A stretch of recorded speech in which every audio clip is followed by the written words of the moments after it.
background, dan seterusnya. Jadi, teman-teman, bagi yang ingin mendapatkan free proofreading esai beasiswa gratis dari kami, maka teman-teman perlu untuk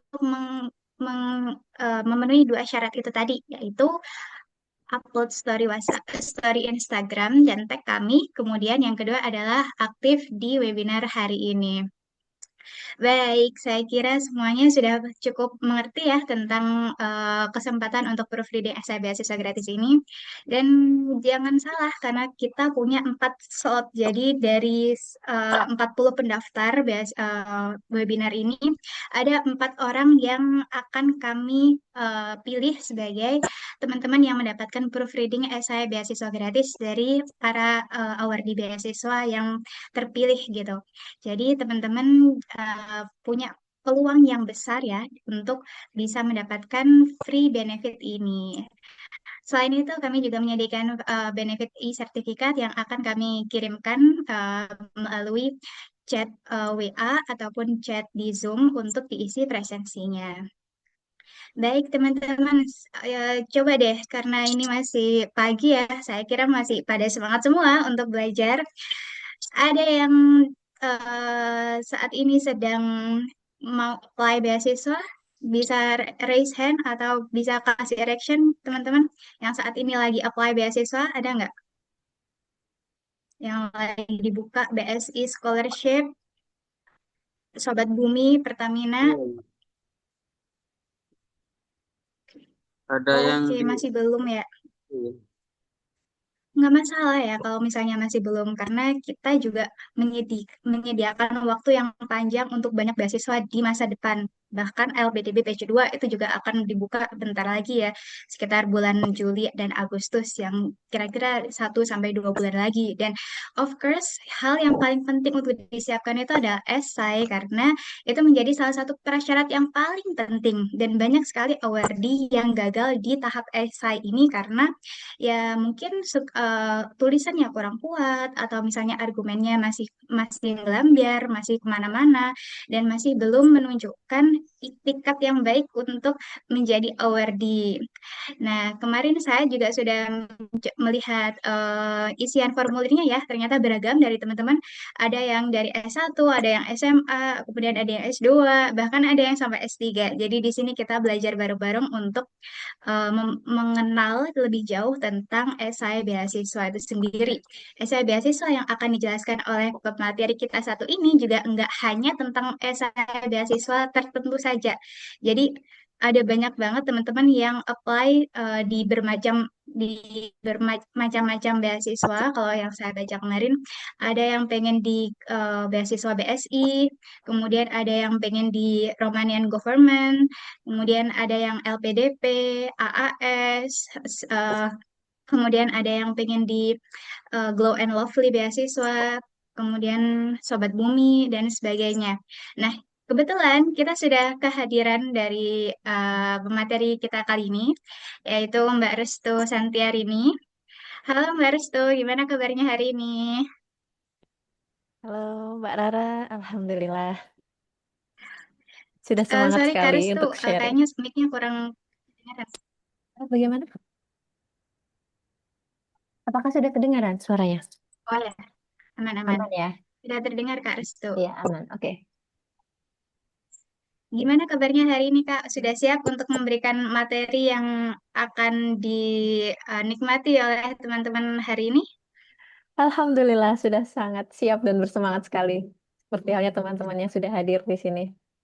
Kita siap belajar bareng. Oke, Kak Restu sudah sangat semangat sekali ya untuk memberikan materinya hari ini. Tapi sebelum Kak Restu memberikan materinya hari ini, saya mau spill sedikit tentang background Kak Restu. Kak Restu ini ada yang bilang ya, kalau tak kenal maka tak sayang ya. Jadi sebelum Kak Restu memperkenalkan dirinya secara resmi, saya ingin promote beliau sebagai salah satu tutor kita yang paling handal di bidangnya. Kak Restu ini merupakan awardee LPDP Kementerian Keuangan yang sudah lulus di tahun kemarin, dan kelulusan beliau pun juga beliau menyabet gelar sebagai wisudawan terbaik di jenjang magister di Universitas Airlangga. Oleh karena itu, beliau ini memiliki kapabilitas ya di bidang penulisan esai beasiswa, tapi nggak hanya LPDP pastinya, dan di esai secara general pun beliau juga sudah sangat menguasai. Selain itu, Kak Restu ini juga aktif menulis ilmiah, bahkan memiliki sejumlah publikasi Scopus, terindeks Scopus Q2 di Taylor and Francis Journal, teman-teman. Kalau teman-teman tahu, Taylor and Francis Journal itu adalah salah satu eh, jurnal top tier atau jurnal terbaik yang cuman bisa diisi oleh orang-orang sekeren Mbak Restu tentunya. Jadi teman-teman di sini kalau misalnya mau sharing tentang penulisan ilmiah pun juga bisa ke Kak Restu. Nah, saya kira tidak perlu berlama-lama lagi ya.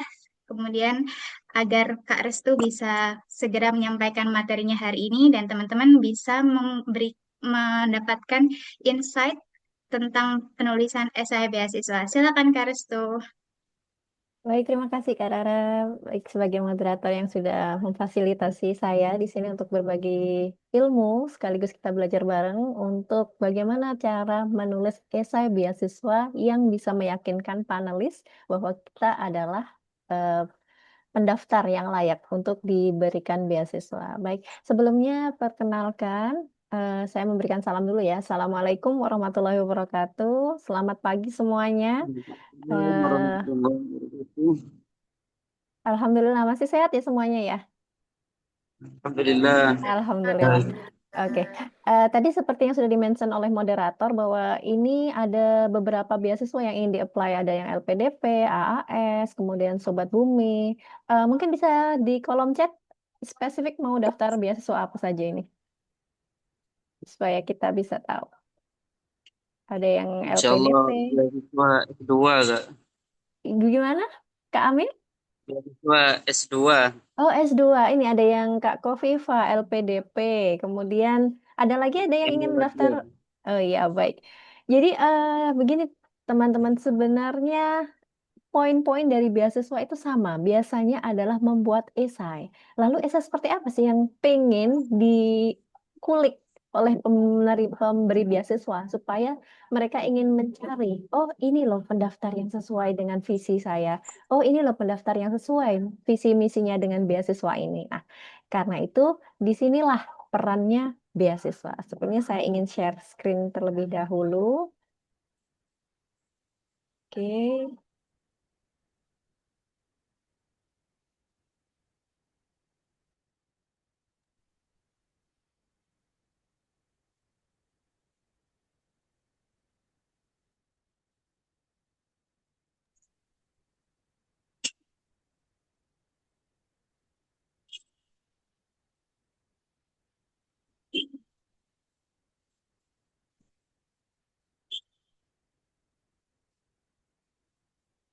Oke.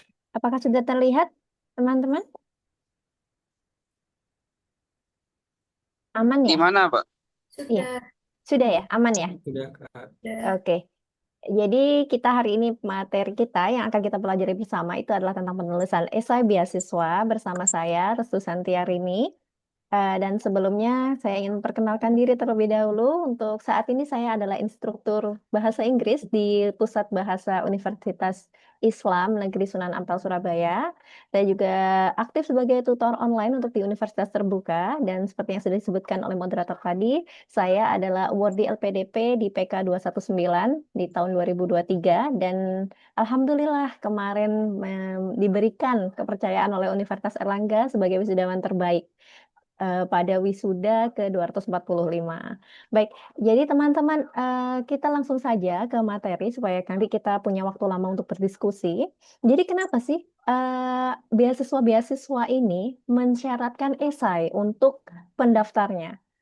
Karena seperti yang kita tahu ya teman-teman, ketika teman-teman itu membaca buku atau membaca artikel, itu kan biasanya teman-teman akan melihat dulu rangkumannya, abstraknya. Nah, seperti halnya abstrak atau rangkuman dalam sebuah buku, esai ini adalah ini loh gambaran si pendaftar ini memiliki background seperti ini. Jadi esai ini adalah menjadi media sekaligus sarana untuk menuangkan ide. Jadi si pendaftar ini punya ide, kemudian punya gagasan terkait topik tertentu yang sudah ditentukan oleh pemberi beasiswa, dan melalui esai ini juga si pendaftar ini akan menjelaskan gagasannya secara jelas, terstruktur, dan persuasif. Ini yang sering lupa para pendaftar beasiswa, bahwa esai ini adalah sifatnya persuasif. Kenapa persuasif? Karena kita berusaha meyakinkan panelis tentang ini loh saya, ini loh kapabilitas saya, ini loh apa yang sudah saya lakukan, dan apa yang sejalan dengan visi dan misi dari si pemberi beasiswa.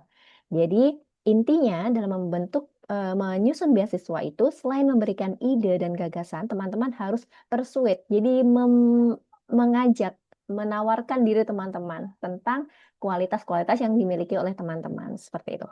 Dan selanjutnya, kemudian apa sih yang harus dilakukan ketika kita akan menyusun beasiswa? Dan ini sering sekali dilupakan, padahal ini hal yang sangat sepele, tapi pendaftar beasiswa biasanya lupa untuk melakukannya. Yang pertama adalah cek buklet atau buku panduan beasiswa, karena setiap masing-masing beasiswa pasti ada panduannya masing-masing.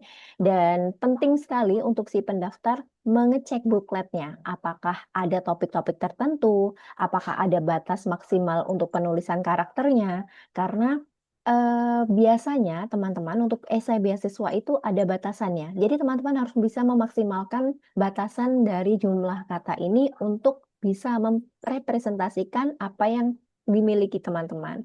Selanjutnya setelah kita cek buklet, jangan lupa untuk memilih tema atau topik. Karena biasanya dari beasiswa, pemberi beasiswa ini akan memberikan gambaran, memberikan garis besar pertanyaan yang harus dijawab oleh teman-teman. Karena tentu saja pertanyaan yang diberikan pemberi beasiswa ini pasti sifatnya sangat general ya, umum. Dari sifat yang general itu, kemudian teman-teman harus pilih topik atau tema yang akan diangkat. Nah, topik dan tema ini biasanya saya sarankan untuk pendaftar beasiswa yang ikut tutoring di saya, itu adalah ambil tema atau topik yang paling dekat dengan kalian. Dilihat di sekitarnya ada problem apa, ada fenomena apa. Kemudian dari situlah teman-teman angkat topik dan tema itu untuk menjadi tema utama dari esai teman-teman untuk menjawab tadi yang pertanyaan dari si pemberi beasiswa. Kemudian setelah menentukan tema atau topik, buat poin pentingnya.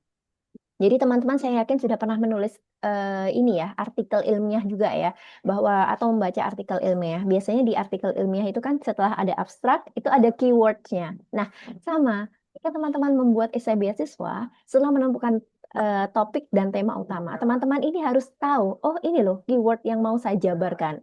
Semisal ini teman-teman ingin mengambil tema atau topik tentang kualitas produk pangan.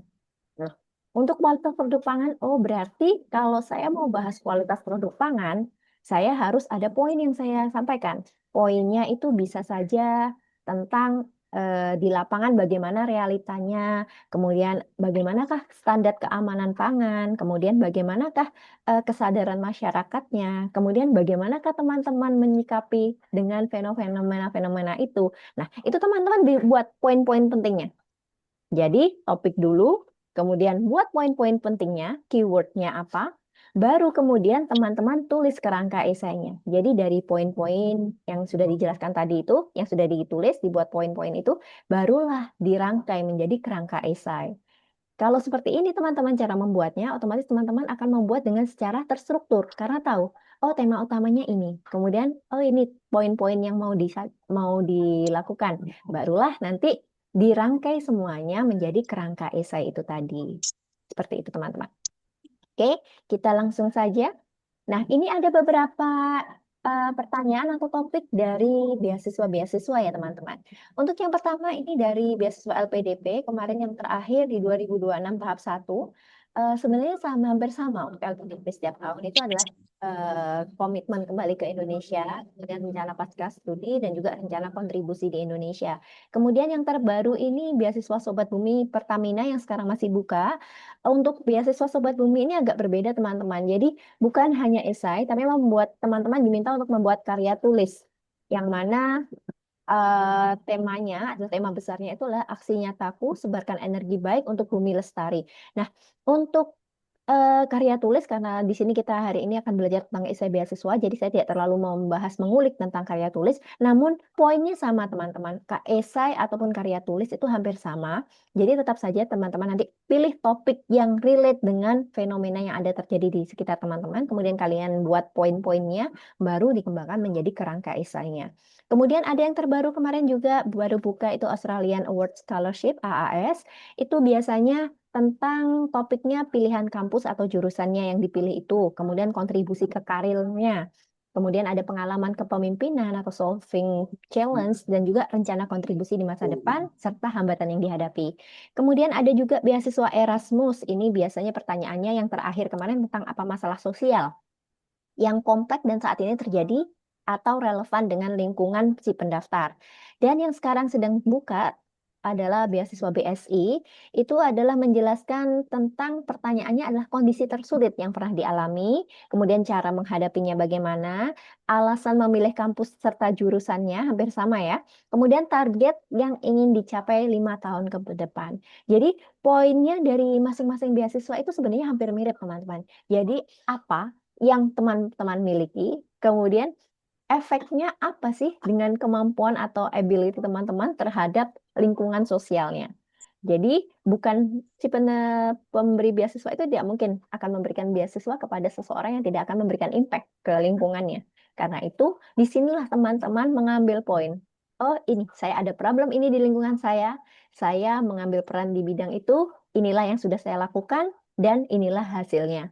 Dan kemudian teman-teman, dari situlah teman-teman menjabarkan lagi, ini loh target saya, ini loh apa yang ingin saya capai beberapa tahun ke depan, seperti itu teman-teman. Baik, selanjutnya di sini adalah kita langsung masuk ke struktur esai beasiswa. Dan sama seperti esai-esai pada umumnya, untuk esai beasiswa pun itu ada beberapa bagian ya. Yang tentu saja yang pertama adalah pendahuluan, di mana teman-teman masuk pertama kali memperkenalkan diri. Nah, sama seperti teman-teman kalau scrolling sosial media pasti ada yang namanya hook ya, yang mana itu akan catching attention. Jadi ketika kalau di sosmed itu kan 3 menit pertama, 3 detik pertama itu menentukan sama. Ketika teman-teman apply apapun, termasuk apply beasiswa, tiga paragraf pertama itu sangat catching ya. Jadi harus menarik, membuat si reviewer ini stay untuk terus baca esai kita. Karena ketika kita masuk bacaan pertama aja sudah apa ini boring sekali, tentu saja mereka akan setengah hati. Kecuali teman-teman memberikan ini loh gongnya, masuknya ini loh saya, ini loh. Makanya diperlukan adanya hook di sini. Kemudian untuk pendahuluan, sebenarnya teman-teman tidak perlu terlalu panjang ya, karena itu sebutkan saja nama, kemudian background pendidikannya apa, dan kesibukan terakhir. Kesibukan terakhir ini ambil kesibukan yang memang relate, yang paling berkaitan dengan goal si pemberi beasiswa. Jadi misalkan kalau LPDP ini, oh teman-teman harus cek dulu visi misinya LPDP ini apa. Kalau AAS, apa visi misinya? Seperti juga Sobat Bumi, visi misinya mereka itu apa? Jadi kesibukan terakhir yang teman-teman sertakan itu usahakan cari kesibukan yang memang menunjang dengan kontribusinya teman-teman. Karena misalkan saja kesibukannya, Kak, ini kesibukan saya kok nggak nyambung ya? Apakah boleh dimasukkan? Boleh, cuma cari dulu kesibukan yang memang menunjang teman-teman untuk kontribusi yang akan teman-teman berikan ke masyarakat. Seperti itu. Jadi nggak perlu panjang-panjang untuk pendahuluan. Di sini saya punya beberapa contoh esai. Nah, bisa dilihat ya teman-teman ya. Nah, ini salah satu esai dari yang saya mentori kemarin untuk LPDP ya kebetulan. Dan dia di sini membuka esainya dengan hooknya adalah berupa cerita dia di masa lalu yang memberikan fakta bahwa dia adalah salah satu korban tsunami 2004. Nah, jadi hook ini teman-teman bisa mulai dengan menceritakan hal yang orang-orang sudah banyak tahu dan teman-teman ternyata ada di dalam situ. Jadi seperti orang itu, oh si anak ini adalah ini survivornya Aceh tsunami Aceh 2024, 2004. Jadi ketika itu reviewer ini akan pengen tahu apa yang membuat dia bertahan, apa yang membuat dia bisa sampai sekarang seperti itu. Kemudian dia jelaskan namanya siapa, kemudian dia jelaskan juga apa kesibukannya. Nah, di sini sudah jelas ya. Kemudian dia juga menjelaskan bahwa dia di pendidikan sebelumnya ambil apa, psikologi, seperti itu. Jadi teman-teman bisa membuka esai itu dengan hook berupa cerita, cerita teman-teman, fakta apa yang teman-teman pernah alami, kemudian jangan lupa sebutkan nama, kemudian pendidikannya apa, dan juga kesibukannya apa. Kemudian ada lagi contoh di sini, dia membuka esai beasiswanya dengan quote. Nah, di sini ada dia membuka dari Jimmy Dean, seorang pebisnis sosial. Nah, dia membuka esainya dengan kuotasi yang sesuai dengan kondisinya dia. Dari quote ini kemudian, nah dia satu kalimat sederhana tetapi bisa membawa perubahan besar dalam hidup saya. Nama lengkapnya disebutkan, kemudian dia sebutkan pendidikannya sebelumnya apa, kemudian kesibukannya apa. Di sini dijelaskan. Jadi pendahuluan tidak perlu terlalu panjang teman-teman, karena poin utamanya yang ingin teman-teman jelaskan adalah nanti ada di bagian badinya. Ini loh teman-teman apa yang dilakukan dan akan dilakukan. Oke, jadi untuk pendahuluan sudah, kemudian kita lanjutkan ke body. Nah, ini mulai body. Body ini saya yakin teman-teman sudah banyak sekali mengetahui untuk metode STAR, di mana teman-teman sebutkan situasinya seperti apa, kemudian task, action, dan juga result. Di mana situasi ini adalah latar belakang dan situasi yang sedang dihadapi oleh teman-teman yang berkaitan erat dengan tema esai yang sudah dipilih. Jangan lupa, tadi yang saya jelaskan di awal, ambil satu tema utama, kemudian bikin tadi poin-poin. Nah, disinilah situasinya apa? Teman-teman jelaskan. Oh, saya ada di situasi di mana kualitas produk pangan sedang tidak baik. Nah, kemudian setelah situasinya dijelaskan, kemudian teman-teman masuk ke task. Oh, tantangannya seperti ini. Tantangan atau tugas yang sedang dihadapi, serta bagaimanakah gambaran peran teman-teman menghadapi situasi itu. Jadi teman-teman jelaskan dulu situasinya seperti apa. Kemudian teman-teman dalam menghadapi situasi ini, apa tantangannya. Kemudian dari tantangan itu, kemudian teman-teman jelaskan actionnya. Teman-teman, apa sih yang dilakukan untuk menyelesaikan permasalahan yang dihadapi? Kemudian strateginya apa? Kemudian keputusannya bagaimana untuk menghadapi situasi tersebut. Dan yang terakhir adalah result-nya. Nah, result ini adalah teman-teman jelaskan. Jadi tadi ada situasi, kemudian ada kondisi seperti ini, kemudian teman-teman take action. Kemudian dari action yang teman-teman lakukan, itu result-nya apa? Serta nanti teman-teman bisa menjelaskan tantangannya apa dari yang sudah dilakukan ini. Ya, oh ternyata sudah saya lakukan A, tapi ternyata itu belum solve. Perlu dilakukan usaha yang lebih jauh. Nah, kemudian dari STAR ini, kemudian tambahkan teman-teman. Biasanya saya menyarankan untuk yang saya mentori untuk menggabungkan yang pertama STAR, kemudian SMART. Ada teknik metode SMART, di mana ada specific, measurable, achievable, relevant, dan juga time bound. Di mana spesifik ini dari tadi yang teman-teman jelaskan situasinya seperti apa, kemudian tantangannya seperti apa, teman-teman take action apa, resultnya apa. Nah, di sini kemudian tambahkan teman-teman, dari resultnya tadi ternyata ada target yang belum bisa teman-teman dapatkan. Nah, kemudian measurable, targetnya apa? Teman-teman harus membuat target yang memang dapat diukur. Jadi jangan membuat target yang saya ingin memajukan Indonesia secara keseluruhan. Memajukannya seperti apa? Itu target yang abstrak sekali. Jadi teman-teman ketika menyusun target, itu adalah measurable. Jadi pilih sesuatu yang bisa terukur. Jangan yang abstrak, tapi misalkan seperti ini.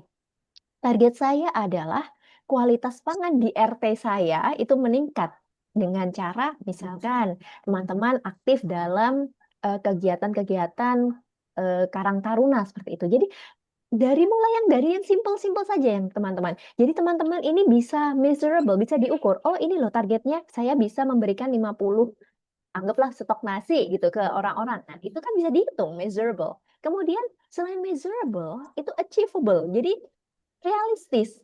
Kalau saya tadi jelaskan, saya ingin memajukan seluruh Indonesia secara keseluruhan. Nah, itu kan tidak realistis. Indonesia sebelah mana? Indonesia luas. Lalu bagaimana cara merealisasikannya? Karena itu, saya minta biasanya untuk measurable dan achievable. Jadi jangan terlalu yang muluk-muluk.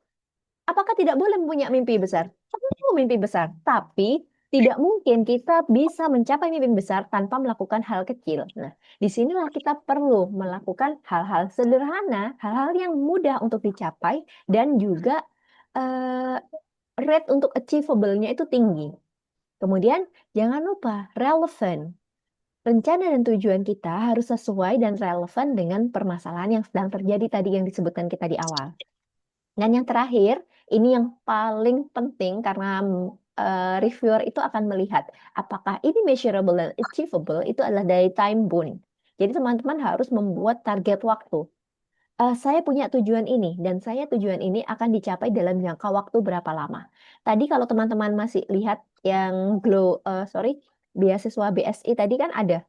Pertanyaannya adalah apa yang ingin dicapai 5 tahun ke depan. Nah, di situ dia sudah memberikan ini apa ya, boundaries, memberikan batasan. Oh ini loh time bound-nya 5 tahun. Dalam 5 tahun teman-teman mau melakukan apa? Nah itu adalah teman-teman memberikan target waktu dari tujuan yang sudah dibuat. Seperti itu teman-teman. Dan kemudian ini part yang kadang biasanya bingung. Closing. Closing itu harus bagaimana sih? Untuk closing itu adalah pertegas lagi poin utamanya dari esai yang sudah ditulis. Jadi teman-teman, poin utamanya tadi apa? Itu dirangkum, ditulis, bukan yang ditulis ulang semuanya, tapi poinnya apa? Kemudian restate komitmen teman-teman. Jadi sebutkan lagi komitmennya teman-teman itu seperti apa apabila nanti teman-teman terpilih sebagai penerima beasiswa. Dan ini yang sering dilupakan oleh teman-teman. Ketika teman-teman menyajikan situasi, itu akan lebih kuat kalau teman-teman memberikan data. Dan kalau ambil data, otomatis teman-teman pasti ada source-nya. Jadi teman-teman harus memberikan citasi. Source-nya ambil dari mana? Saya sarankan ketika membuat situasi, itu sertakan data yang valid, karena itu akan memperkuat.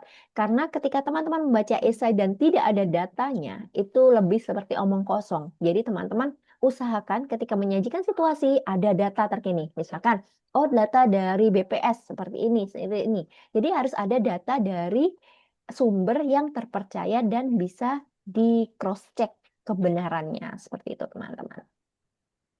Oke, saya rasa sudah ini ya singkat sekali saya menyampaikannya, tapi saya rasa memang tidak masalah ya nanti jadi kita lebih banyak waktu untuk berdiskusi dan saya juga sangat excited untuk kolaborasi dengan teman-teman di Future Project dan juga teman-teman bisa menghubungi melalui tutor nulis atau langsung reach out kepada saya di Instagram saya @restusantia dan juga di TikTok saya dengan nama yang sama.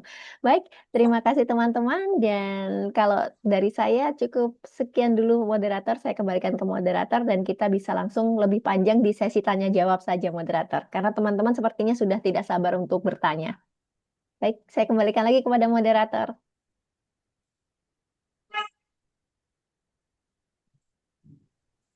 Baik, terima kasih atas penjelasan materinya yang sangat berbobot ya. Dari penjelasan Kak Restu tadi kita jadi tahu bahwa sebetulnya SIT beasiswa itu overall sama aja gitu ya teman-teman. Mau apply ke AAS, mau apply ke Erasmus, LPDP. Tiap essay punya kesamaan masing-masing yang tadi sudah dijelaskan oleh Kak Restu.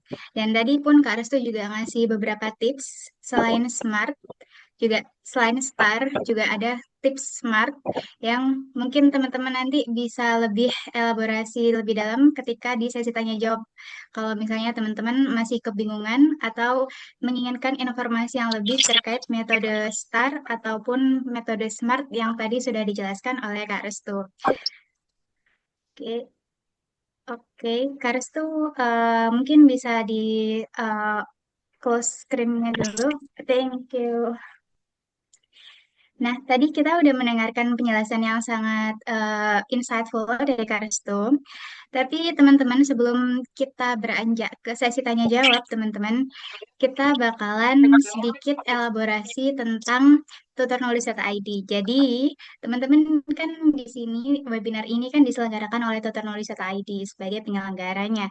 Oleh karena itu, tutor nulis.id ini memiliki peranan yang cukup sentral dalam organizing webinar ini karena bagi yang belum tahu tutorknowledge.id ini merupakan salah satu lembaga yang bergerak di bidang pendidikan, teman-teman.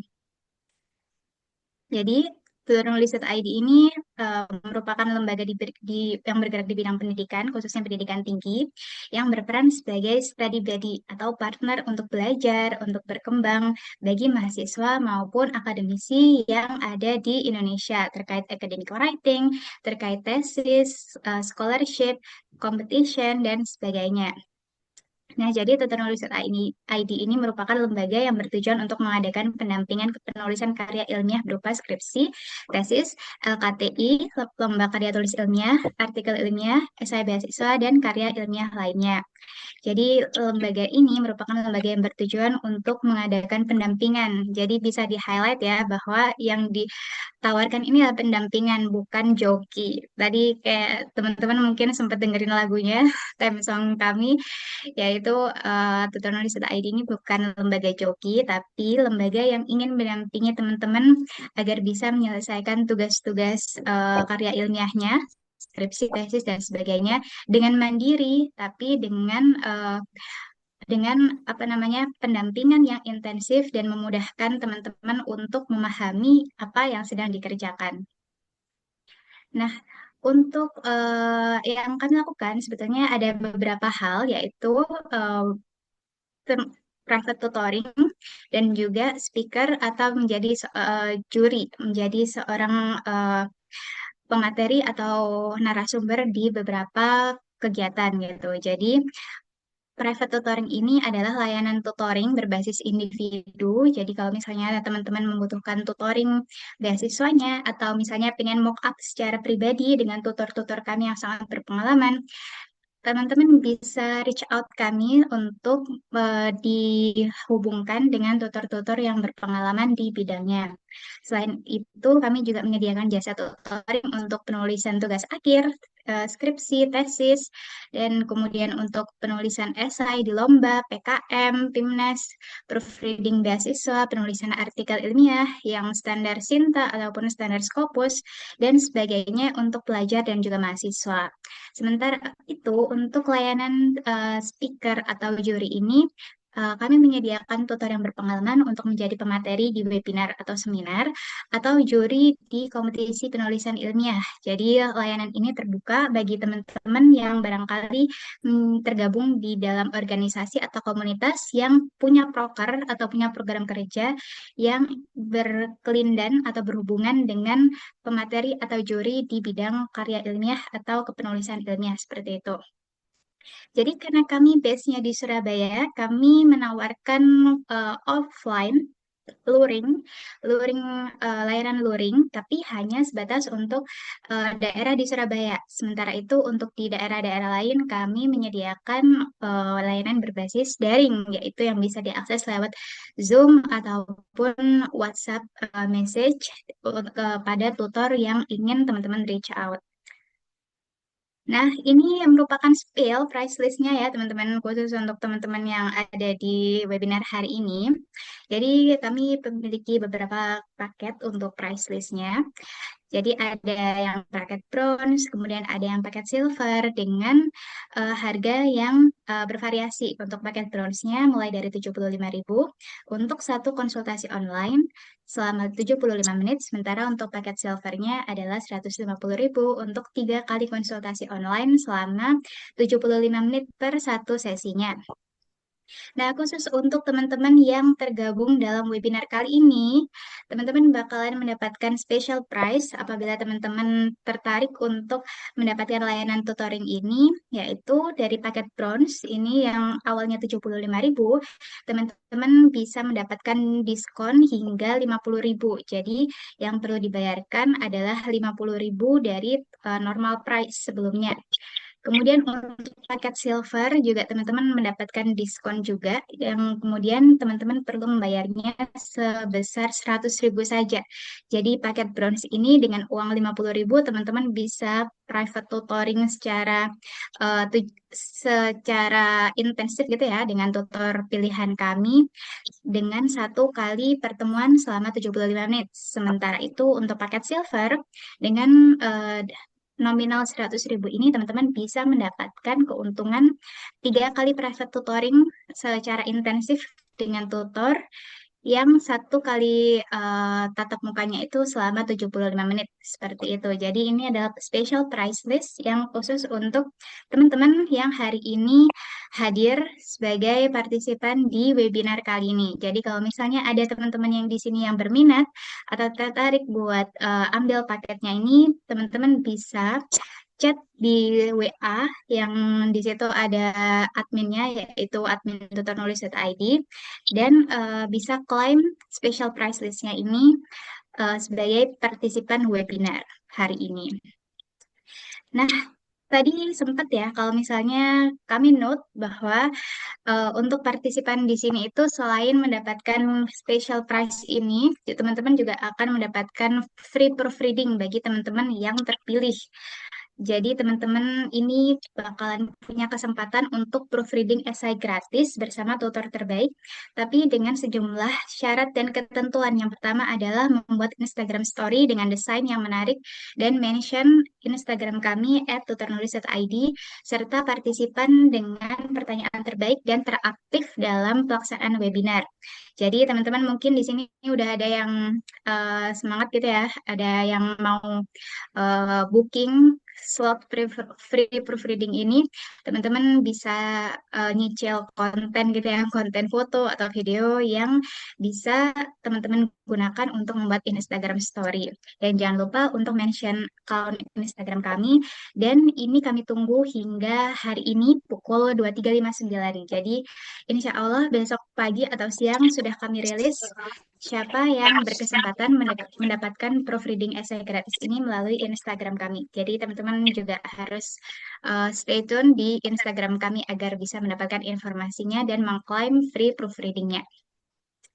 Selain itu, bagi teman-teman yang misalnya belum berkesempatan untuk mendapatkan free proofreading, atau misalnya teman-teman ini mungkin agak malu-malu gitu ya untuk bikin konten atau uh, kurang memiliki kemampuan dalam bikin konten di Instagram pribadi gitu, kami juga menawarkan kesempatan lain untuk menjadi salah satu teman nulis, yaitu duta atau ambasador. Jadi sederhananya teman nulis ini adalah bagian dari lembaga kami yang bisa eh, menjadi partner bagi kami dalam mempromosikan lembaga kami ke khalayak lebih umum. Jadi semacam duta atau ambasador gitu ya di lembaga kami gitu. Jadi kalau misalnya teman-teman berkeinginan atau tertarik untuk menjadi teman nulis itu teman-teman bisa mendapatkan tutoring gratis selama 1 minggu full, atau teman-teman juga bisa mendapatkan fee. Jadi teman-teman mungkin di sini ada yang mahasiswa yang butuh uang tambahan buat uang saku gitu ya, atau buat jajan lebih. Nah, teman-teman bisa bergabung menjadi teman nulis ini dan mendapatkan kesempatan tutoring gratis selama 1 minggu, ataupun bisa mendapatkan fee menarik. Tapi ini juga bukan hal yang langsung bisa diklaim ya. Jadi teman-teman perlu untuk melakukan beberapa hal. Kalau misalnya teman-teman tertarik untuk bergabung dan pengennya mengklaim tutoring gratisnya, teman-teman perlu untuk membuat satu konten sesuai brief yang kami berikan. Kemudian kalau misalnya teman-teman ingin mendapatkan fee atau benefit material dari kami, maka teman-teman perlu merekomendasikan teman atau organisasi yang membutuhkan tutor atau pemateri yang bisa kami tawarkan layanan kami seperti itu. Jadi ini bagi teman-teman yang tertarik, teman-teman bisa mendapatkan banyak benefit ketika teman-teman bisa menjadi teman nulis.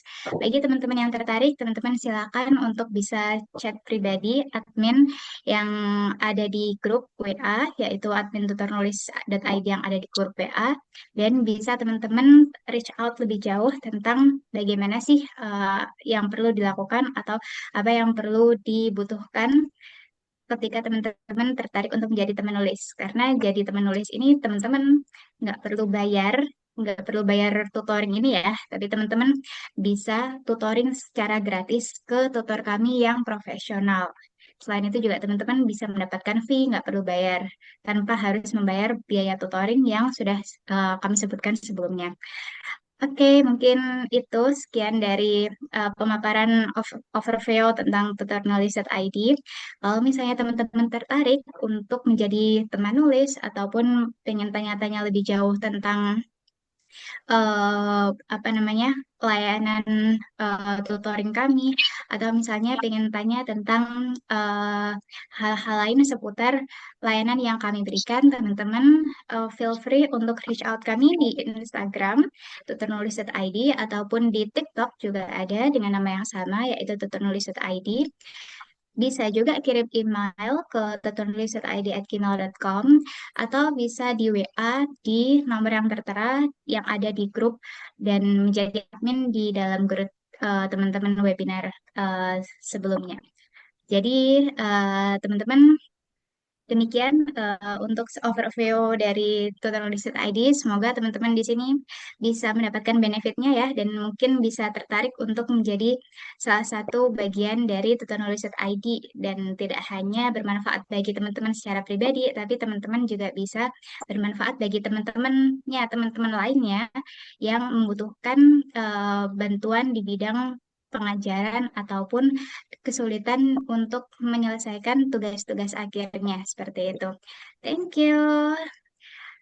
Oke, mungkin ini sudah cukup jelas ya teman-teman. Kalau misalnya ada yang mau ditanyakan lagi, teman-teman bisa reach out di WA pribadi Tutor Nulisata ID yang nomornya sudah ada di grup WA yang ada di WhatsApp.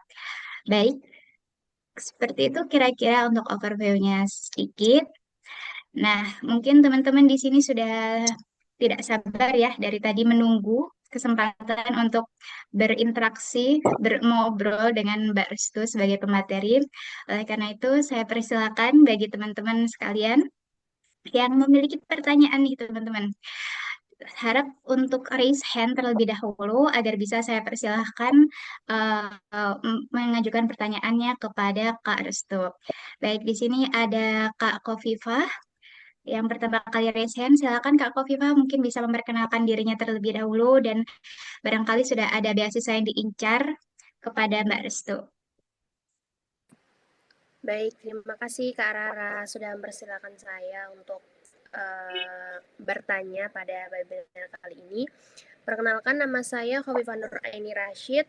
Saat ini saya merupakan mahasiswa semester 6 di UIN Sunan Kalijaga Yogyakarta dan rencana saya mau apply beasiswa ke LPDP untuk rencana studi saya pada jenjang S2 nanti. Nah, di sini pertanyaan saya yaitu, apakah ada perbedaan kriteria esai berdasarkan jenjang yang akan kita ambil? Misalkan saya mau mengambil studi S1 itu apakah esainya harus seperti ini, kalau S2 apakah harus seperti ini, dan seterusnya begitu. Kemudian tadi juga saya agak eh, bingung gitu ya, yang menyertakan sitasi itu maksudnya sitasi ini sitasi untuk bagian mananya? Apakah untuk eh, memvalidasi fenomena yang kita sebutkan dalam esai itu betulkah ada atau sitasi yang sebelah mananya begitu?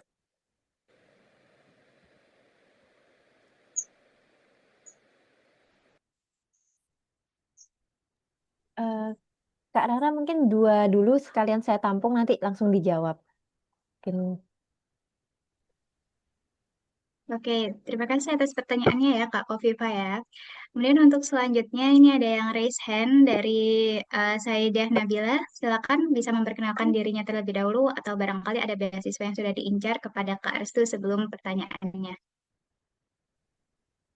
Baik, terima kasih atas waktunya. Sebelumnya izin, apakah suara saya sudah terdengar jelas? Sudah Kak, sudah jelas. aman-aman. Oke, terima kasih.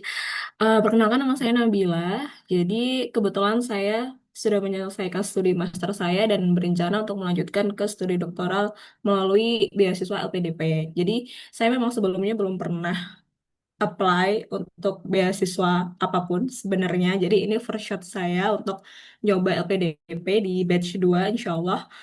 Em, karena saya juga belum pernah coba beasiswa, jadi saya sementara ini nyoba training diri saya bikin esai sama proposalnya itu based on persyaratan yang dari batch satu. Nah, kebetulan di batch satu kemarin itu untuk esai kan ketentuannya itu saya kurang tahu itu ketentuan atau apa ya. Itu kan bilangnya komitmen kembali ke Indonesia, rencana pasca studi, dan rencana kontribusi di Indonesia. Itu kan sebenarnya tiga hal yang saya kurang tahu apakah tiga hal itu akan dijadikan satu atau dijadikan tiga subbab yang berbeda seperti itu. Nanti mungkin bisa dijelaskan lebih lanjut oleh Kak Restu.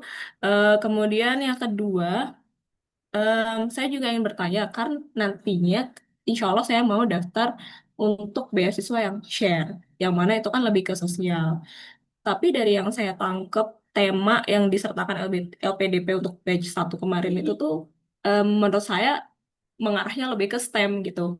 Jadi untuk saya yang mau membidik share ini agak kesulitan untuk menerapkan tema-tema tersebut ke dalam esai saya karena kan disertakan kayak digitalisasi, ketahanan pangan dan kesehatan dan lain-lain seperti itu. Mungkin dua itu saja pertanyaan dari saya untuk Kak Restu. Selanjutnya saya kembalikan ke Kak Rara. Terima kasih atas waktunya. Thank you atas pertanyaannya Kak Saida Nabila. Oke, berarti banyak banget ya yang memiliki permasalahan serupa ya di antara kita, terutama share ya teman-teman. Karena share ini memiliki porsi yang sangat minim sekali, kecil banget dibandingkan spam, di mana share ini cuma 20% di LPDP. Nah, mungkin kita bisa dengarkan bareng-bareng nih jawaban dari Kak Restu menanggapi kedua pertanyaan tersebut. Silakan Kak Restu. Baik, terima kasih untuk pertanyaannya. Jadi untuk kita belajar bareng ya, saya akan coba untuk menjawab pertanyaan yang pertama dari Kak Khofifah Nur. Apakah ada perbedaan kriteria esai berdasarkan jenjangnya untuk S1, S2, atau S3? Kalau untuk esai sendiri, sepertinya tidak ada ya teman-teman ya. Apalagi untuk LPDP, LPDP ini memang beasiswa yang dikhususkan hanya untuk master dan juga doktoral. Jadi untuk S1 masih belum bisa. Untuk yang S1 ini ada beasiswa sendiri, beasiswa unggulan, dan ada yang kerjasama dengan Kemendikti. Tapi dia masih bukan yang LPDP berdiri sendiri. Jadi untuk LPDP yang berdiri sendiri memang dia hanya khusus S2 dan juga S3. Kemudian untuk kriteria esai tidak ada. Perbedaannya adalah untuk yang S2 ini biasanya hanya diminta kalau yang kemarin terakhir dari yang batch 1 2026 itu hanya membuat esai kontribusi yang seperti saya sebutkan tadi di awal untuk pertanyaannya apa saja. Kemudian ada lagi untuk yang S3 itu adalah membuat proposal disertasi. Akan lebih bagus lagi kalau yang untuk S3 ini sudah punya promotor karena itu akan berarti menunjukkan kesiapan teman-teman ketika akan lanjut ke doktoral. Nah, itu untuk pertanyaan yang pertama dari Kak Kofifa. Untuk pertanyaan yang kedua, tadi Kak Kofifa menanyakan untuk citasi seperti apa, terus apakah untuk validasi fenomena dan citasinya dimasukkan sebelah mana. Jadi saya izin ini ya, share screen kembali. Sebentar. Hmm. Jadi eh, saya tadi yang seperti saya jelaskan bahwa ketika teman-teman akan masuk ke body, saya tadi menyarankan untuk menggunakan star ya, di mana ada situasi, task, kemudian action, dan kemudian di bagian sebentar,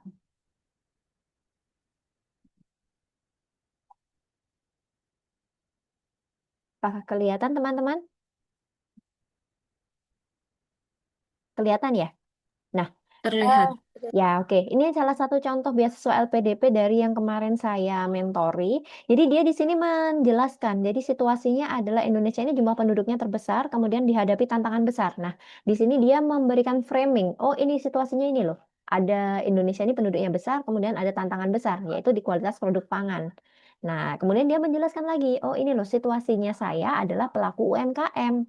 Kemudian dari yang ada tantangan besar di bidang aspek kualitas produk pangan tadi, dia kaitkan dengan perannya dia sebagai pelaku UMKM.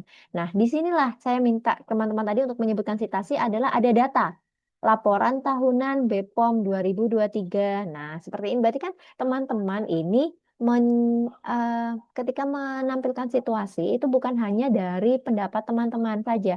Oh, ini loh point of view-ku. Jadi terkesan subjektif. Karena itu untuk membuat situasi yang teman-teman angkat ini objektif, teman-teman perlu memberikan sumber. Nah, sumbernya di sini adalah laporan tahunan BPOM, karena dia produknya adalah kualitas produk pangan. Nah, untuk yang topik lain bagaimana?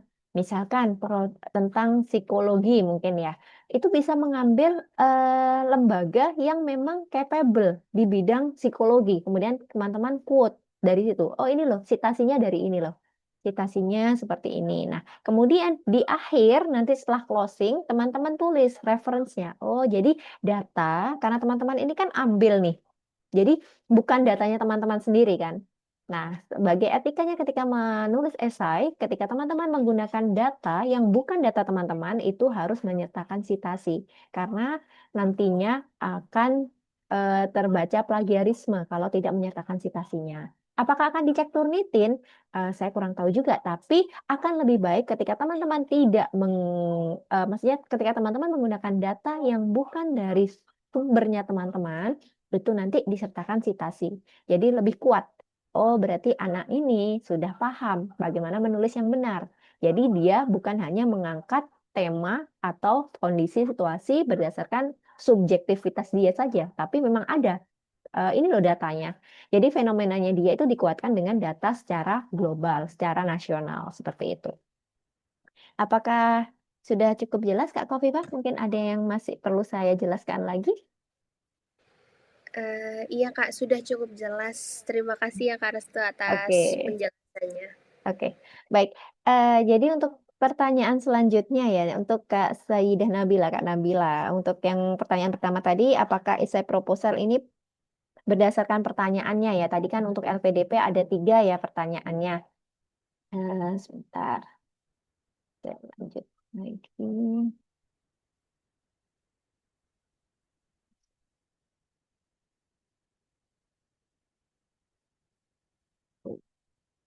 Apakah sudah terlihat, Kak? Sudah, Kak. Nabil? Ya, oke.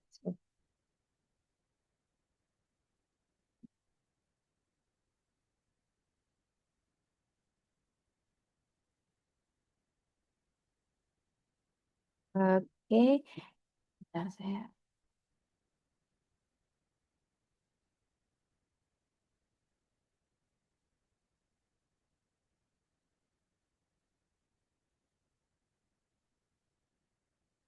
Oke, untuk komitmen kembali ke Indonesia, rencana pasca studi dan juga rencana kontribusi di Indonesia. Nah, untuk sebenarnya tiga ini kan hampir mirip ya. Karena itu tadi saya meminta hampir sama sebenarnya seperti yang pertanyaannya untuk Kak Kofifa tadi. Bagaimanakah cara mengembangkan esainya?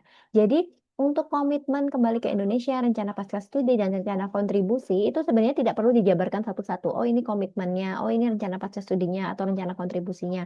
Jadi langsung aja dikaitkan. Jadi langsung jadi satu. Poinnya adalah kakak ini menemukan ada fenomena apa di Indonesia, kemudian kakak berkomitmen bagaimanakah menanggapi fenomena yang terjadi di masyarakat. Kemudian setelah komitmen itu dinyatakan, tentu saja kakak pasti akan menemukan satu hal. Oh, saya dengan kemampuannya yang saya yang sekarang, ini ada hole. Jadi ada sesuatu yang kurang. Saya sudah melakukan ini. Saya sudah melakukan A, saya sudah melakukan B. Tapi faktanya yang saya lakukan A, B, C ini masih kurang. Karena itu saya butuh untuk meningkatkan kapabilitas saya. Karena itu saya butuh untuk studi lanjut ke S3, kamu kakak Nabila tadi. Karena itu kemudian dari S3 itulah dijelaskan, oh ini loh rencana studi saya seperti ini. Tahun pertama, tahun kedua, jangan lupa time bound, harus ada tahun pertama ngapain, tahun kedua ngapain, tahun ketiga ngapain. Kemudian rencana kontribusinya, setelah selesai pendidikan, mau apa yang dilakukan? Oh ini 1 tahun pertama saya mau ini, 1 tahun kedua saya mau ini, 1 tahun ketiga selanjutnya seperti ini. Jadi dibuat time frame, seperti itu.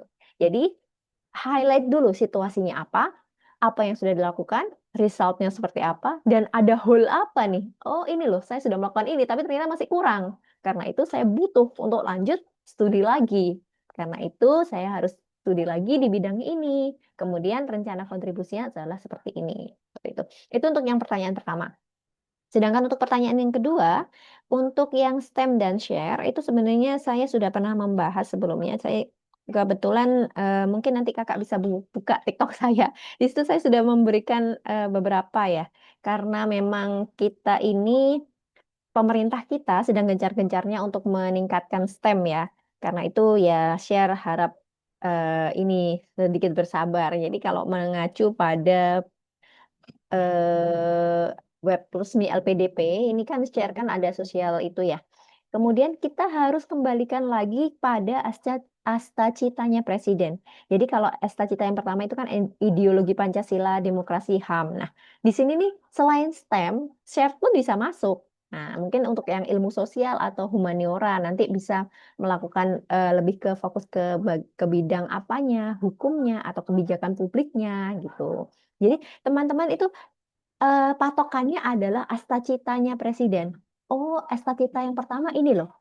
Asta cita yang kedua ini loh. Kemudian masukkan bidangnya teman-teman yang kebetulan ini share ke asta cita itu supaya nanti ketika mengembangkan esainya juga bisa selaras dengan programnya pemerintah. Karena memang reviewer itu cenderung lebih melirik yang program kontribusinya ini memang nyambung dengan programnya pemerintah. Seperti itu. Mungkin ada yang perlu saya jelaskan lebih lanjut, Kak Nabila, atau sudah cukup? Sudah cukup, Kak Hmm. Restu. Sebenarnya saya mau nanya satu lagi, apakah Oke, diperbolehkan? Oke, bagaimana? Saya mau nanya, untuk di bagian pendahuluan itu kan ada yang perkenalan. Nah, Betul. apakah kita cukup memperkenalkan background kita yang selaras dengan Hmm. tujuan kita nanti, ataukah kita juga perlu menyebutkan kayak pencapaian prestasi dan lain sebagainya seperti itu? Oke. Sebenarnya kalau untuk prestasi dan lain-lainnya, atau mungkin pencapaian conference atau apa, itu tidak perlu disebutkan lagi di esai karena itu akan memakan banyak waktu karena untuk LPDP sendiri di bagian mungkin kakak sudah pernah buka-buka untuk pendaftarannya, form pendaftarannya. Jadi di LPDP sendiri khususnya ya, itu sudah ada form isian untuk prestasinya apa, penghargaannya yang didapatkan apa, kemudian conference-nya apa, apakah ada publikasi, seperti itu sudah ada formnya. Jadi saya rasa tidak perlu disebutkan lagi. Jadi fokusnya adalah ini loh background saya eh, pendidikannya sebelumnya ini dan ini, sekarang saya melakukan ini dan apapun apa yang sudah saya lakukan saat ini yang sekarang sedang aktif dilakukan itu sesuai enggak dengan fenomena. Jadi kalau saran saya ada yang pernah bertanya bahwa apakah boleh saya lintas jurusan? Tidak apa-apa, asalkan teman-teman bisa menyambungkan apa yang teman-teman lakukan dengan fenomena yang teman-teman angkat. Jadi pentingnya memilih topik atau tema yang akan diangkat itu adalah untuk supaya kita selaras. Oh, misalkan saya ingin mengambil tema yang tidak sesuai dengan background pendidikan saya. Nah, berarti tekankan pada kegiatan-kegiatan yang teman-teman lakukan yang memang selaras dengan bidang yang teman-teman lintas bidang tadi itu. Seperti itu, teman-teman. Apakah sudah cukup jelas, Kak Nabila? Sudah cukup, Kak Restu. Oke, Terima kasih banyak. oke. Baik, Kak Rara, silakan. Baik, terima kasih atas jawabannya Kak Restu.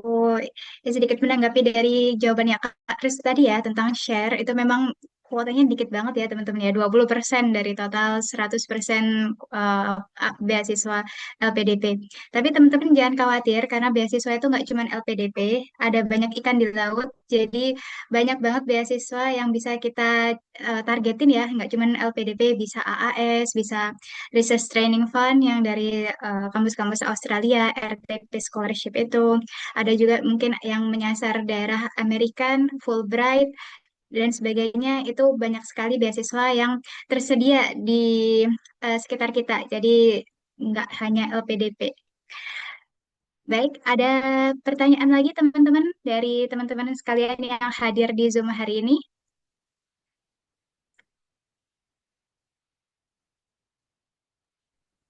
Saya buka untuk round kedua ya. Jadi tadi ada Kak Saida dan Kak Kofifah. Ada pertanyaan dari teman-teman yang hadir di Zoom kali ini, teman-teman.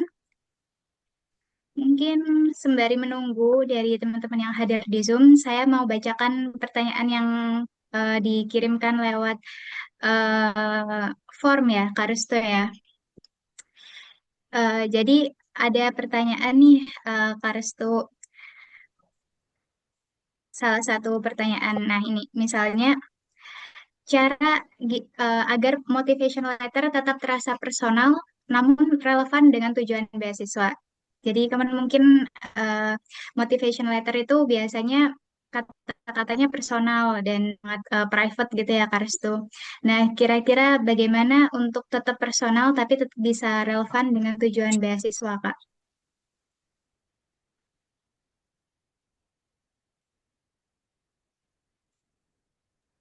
Baik, jadi baik terima kasih pertanyaannya ya dari pertanyaan yang di form ya. Motivation letter yang tetap personal tapi tetap bisa relevan dengan tujuan. eh Sebenarnya untuk motivation letter, ketika kita membahas motivation letter, tentunya kita akan mengulik tentang personal kita, apakah bagaimanakah tentang kelemahan kita atau kekurangan kita gitu. Sebenarnya teman-teman yang pertama kali harus dilakukan adalah teman-teman jujur dulu. Karena ketika teman-teman tidak jujur pada diri sendiri, teman-teman akan merasa menutupi. Karena apalagi ketika teman-teman ingin mendaftar beasiswa, tentunya yang pertama dilakukan adalah membuat esai, kemudian motivation letter, yang mana itu nanti akan dikonfirmasi oleh interviewer ketika teman-teman sampai lanjut ke tahapan wawancara. Jadi bagaimanakah untuk membuatnya tetap personal, itu adalah teman-teman cantumkan sesuatu yang teman-teman memang misalkan kelebihan. Kelebihan ini adalah yang memberikan yang tidak terkesan sombong. Jadi teman-teman cantumkan contoh nyata dari apa yang teman-teman cantumkan di motivation letter itu. Misalkan kekurangan gitu.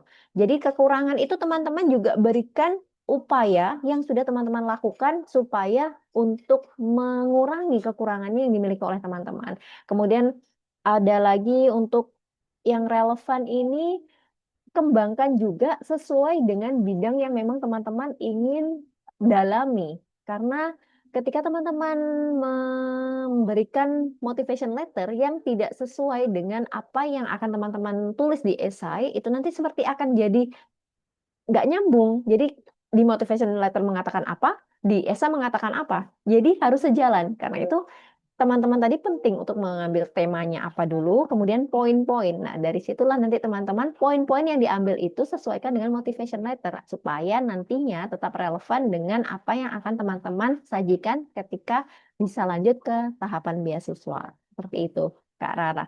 Mungkin ada teman-teman yang lain mungkin merasa, oh Kak, kok seperti itu? Apa? Seperti itu. Bisa langsung open mic dan bisa menanyakan secara langsung.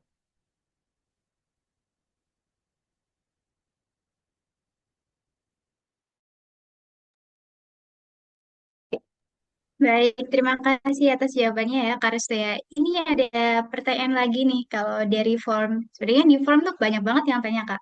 Jadi ini saya pilihin yang masih belum terjawab gitu ya. Ini salah satu pertanyaan dari form ya, Kak Restu ya. Bagaimana cara menulis esai lintas keilmuan seperti kita anak sosum atau sosial yang ingin mendapatkan beasiswa atau mendapatkan bagian dari beasiswa yang mungkin berfokus bagi keilmuan eksakta? Oke, untuk beasiswa yang lintas jurusan, apakah memungkinkan? Sangat mungkin. Ada beberapa teman saya yang kebetulan dia itu S1-nya apa, kemudian dapat beasiswa di S2 di bidang yang tidak sesuai dengan bidang S1-nya dua. Jadi poin utamanya adalah bagaimanakah cara teman-teman ketika menyajikan esai. Karena itu saya tadi selalu mengatakan, kalau memang ingin lintas bidang, lintas jurusan, itu teman-teman harus tekankan pada fenomenanya, situasinya apa. Kemudian teman-teman kaitkan dengan apa yang sudah teman-teman lakukan. Loh Kak, kan saya pendidikannya nggak sama dengan yang seperti yang lakukan. Teman-teman sebenarnya pendidikan akan sangat lebih mudah ketika teman-teman mengambil prodi atau jurusan yang sejalan, yang selaras, linear. Tapi ketika teman-teman ingin mengambil yang tidak linear, itu bisa. Tapi tekankan pada action teman-teman terhadap menanggapi fenomena yang akan diangkat. Jadi misalkan teman-teman dari Soshum, kemudian mau masuk ke eksak. Nah, teman-teman ini selama pindah prodi ini, pindah jurusan ini, sudah melakukan upaya apa saja yang mendukung teman-teman bahwa kepindahan teman-teman dari jalur utama ke jalur yang menyimpang itu relevan. Jadi kembangkan adalah yang sudah teman-teman lakukan, kemudian actionnya apa, tantangannya apa, dan resultnya apa. Dari result itu tadi, teman-teman highlight, oh saya sudah melakukan ini, saya sudah melakukan A, B, tapi ternyata masih kurang. Karena itu teman-teman butuh nih, karena saya masih melakukan ini masih kurang, saya butuh nih untuk dapat keilmuan lebih. Caranya apa? Ya lanjut S2, oh ya lanjut S3. Gimana caranya? Nah, karena itu saya butuh beasiswa, seperti itu teman-teman. Oke, sudah itu Kak Rara? Thank you banget jawabannya Karis tuh sangat menjawab banget ya bagi kita yang sebetulnya pengen linjur gitu ya. Mungkin S1 kurang serak, kemudian S2-nya pengen sudah menemukan passion utama kita gitu. Nah, ini ada teman-teman yang bertanya lewat kolom chat Kak dari Kak Feb. Mohon maaf, ada kendala pada mic dan kamera sehingga tidak bisa on. Apabila diizinkan, saya ingin bertanya terkait kekuatan penggunaan diksi dalam menulis esai beasiswa itu seperti apa sih? Seperti kebanyakan esai yang saya ketahui itu, terlebih esai diri itu banyak juga yang lolos dengan cara menarasikan diri dengan baik dan tidak boring. Jadi bagaimana kita bisa menyesuaikan gaya bahasa yang bisa menambah kesan kuat bagi pembacanya tanpa berlebihan? Terima kasih banyak sebelumnya. Oke. Silakan Kak Restu untuk jawabannya. Oke, pertanyaan dari Kak Feb ya, bagaimanakah menarasikan kalau misalkan kelebihan supaya tidak terkesan sombong ya? Baik, jadi ketika teman-teman, saya sebenarnya tadi sudah sedikit menyinggung ya untuk yang motivation letter tadi. Jadi ketika teman-teman ingin memberikan, menjelaskan kele- kelebihan teman-teman, itu teman-teman bisa memberikan, jadi bukan hanya saya adalah orang yang kerja keras. Nah, kalau kerja keras yang seperti apa? Nah, kemudian teman-teman lanjutkan, saya orang yang kerja keras. Terbukti dengan saya ini, dan ini, gitu. Jadi, memang ketika teman-teman memberikan kelebihan, itu berikan beberapa narasi contoh atau bukti bahwa itu memang benar kelebihan teman-teman. Kak, saya takut terlihat sombong. No, kalian tidak perlu harus merasa terlihat sombong. Yang terpenting adalah teman-teman memang itu adalah kelebihan yang teman-teman punya dan ada bukti relevannya, bukti yang menunjukkan bahwa itu memang kelebihan teman-teman. Begitupun dengan kekurangan. Ketika kekurangan, Kak, saya punya kekurangan ini, saya orang yang tidak tepat waktu, saya orang yang tidak bisa disiplin. Nah, ketika teman-teman menyebutkan kekurangan seperti itu, teman-teman harus kasih. Namun, saya sudah berusaha kekurangan tersebut dengan melakukan ini loh, saya membuat jadwal, saya menulis agenda, seperti itu. Jadi, kalau kelebihan, berikan contoh kelebihannya apa, dengan kelebihan itu apa yang teman-teman capai. Kalau kekurangan, saya sebanyak kekurangan ini. Kemudian dari kekurangan itu, saya sudah mencoba memperbaiki dengan melakukan langkah A, B, C, seperti itu. Jadi, bukan hanya kelebihan dan kekurangan mandek di situ, tapi ada konkretnya. Seperti itu, Kak Feb. Mungkin sudah cukup menjawab atau mungkin ada yang masih bingung?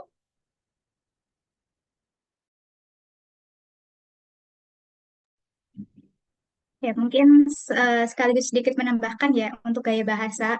Saya pernah tutoring anak Sasindo, mungkin karena mungkin latar belakangnya Sasindo ya. Jadi kosakatanya itu terlalu banyak kata-kata bersayap. Jadi diksi yang digunakan itu tidak lagi diksi yang general, tapi ada yang cukup puitis gitu.